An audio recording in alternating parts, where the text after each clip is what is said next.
thanks for following with us on our journey. Don't forget to subscribe. But just a couple little things to note so that I can remember forever. I decided to sit down and just add up every single receipt on the IVF journey so far, and I was astounded by the amount that we've spent. We have spent over $16,000 just in 1 month. Yeah. And I'd like to start out by saying we didn't have that money when we started. My awesome friend set up a GoFundMe for us, which has been a huge blessing. And then just the Lord has provided for us in so many ways, just ways that we could make money, ways that we could pay for it, and just so many people have blessed our lives by donating to us and helping us out in any way that they can. And I just want to say thank you, and I'm so grateful. And I know that the Lord has a plan for all of us. And no, I never imagined that I would have to go through this journey. I never thought that I wouldn't be able to just have kids like everybody else.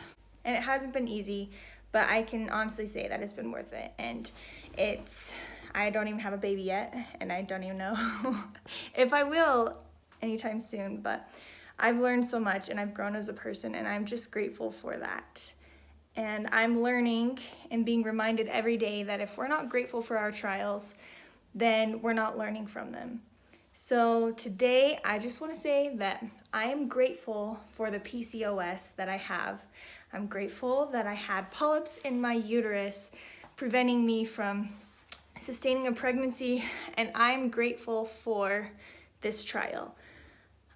It's taught me so much, and I've learned so much, and I've gained so many friends through this whole journey, and I'm just grateful for that and for the strength that I've been able to have through so much love and support, and especially through my husband's love and support.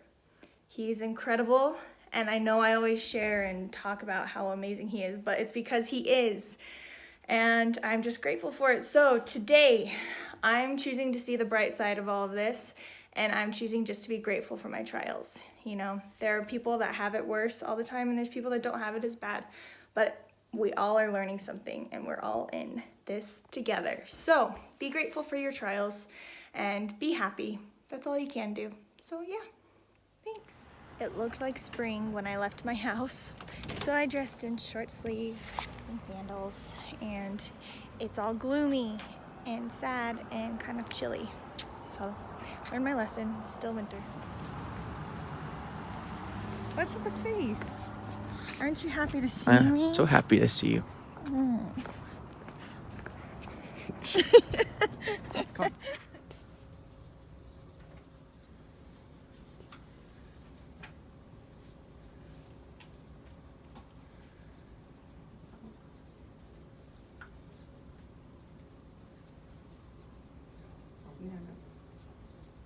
Let's hope the lining and everything's good. How far are you, is this your baseline? No. Well, I'm so glad it isn't, because look at that gorgeous lining. Yay. That lining is stunning. Yeah? Like amazing. Hallelujah. Better look at the lining. I don't think it's ever looked like that. Nope. Look at that, it's gorgeous. Oh my The gosh. extra estrogen's helping, I guess. Yeah, and look, it's like thick if you follow it all the way through. Wow. You don't just want to see it just like a bulb on the end. It's all the way through. Yay. So great job. Woohoo. That's awesome. And these are just going right back down to normal. This is your right ovary here. Awesome.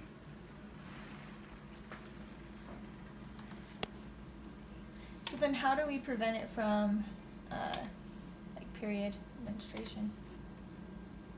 Is that The estrogen you're on and the progesterone you're on? both of it together?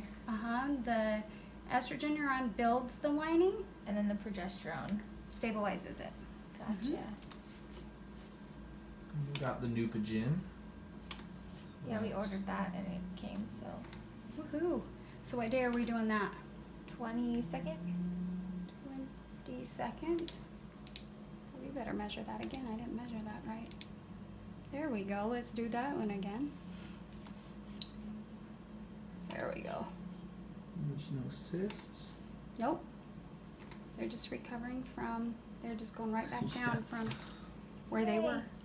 So How long does it usually take for them to go back to normal?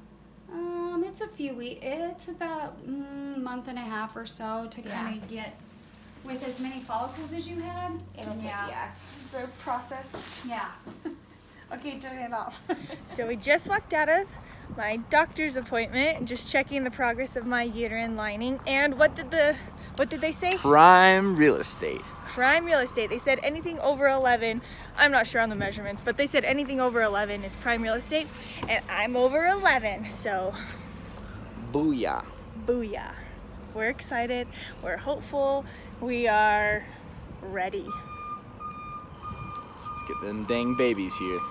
And look how handsome. My nurse complimented Jeff's hairdo. You guys like Jeff's hairdo? Stop it. It's so nice. Why? You're so handsome. I know, but don't.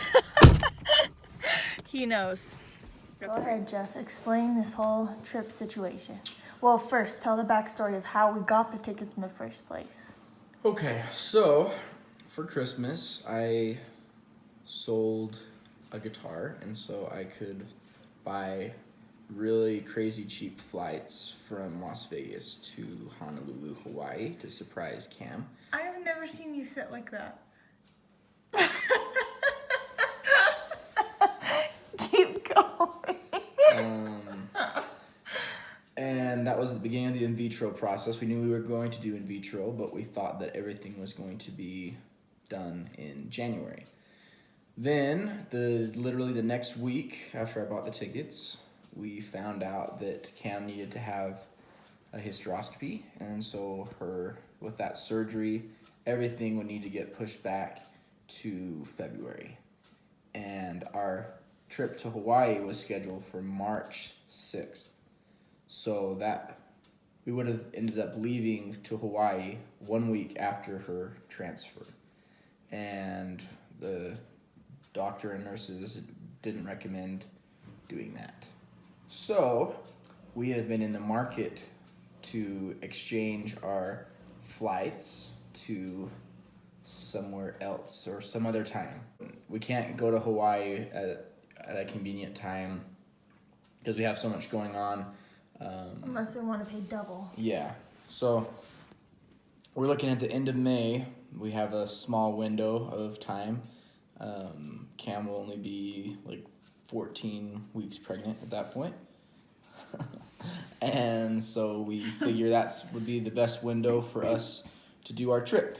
And so it's come down to either we go to Maui, and the price is a little bit more expensive, but it's Maui, or we fly to Europe and we spend a week or 8 days in Switzerland and I thought Paris. you said 10 days.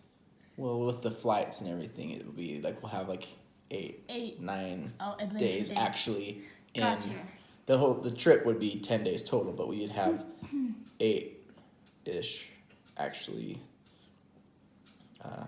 on the ground doing stuff. So we're indecisive, and We are meaning the prices.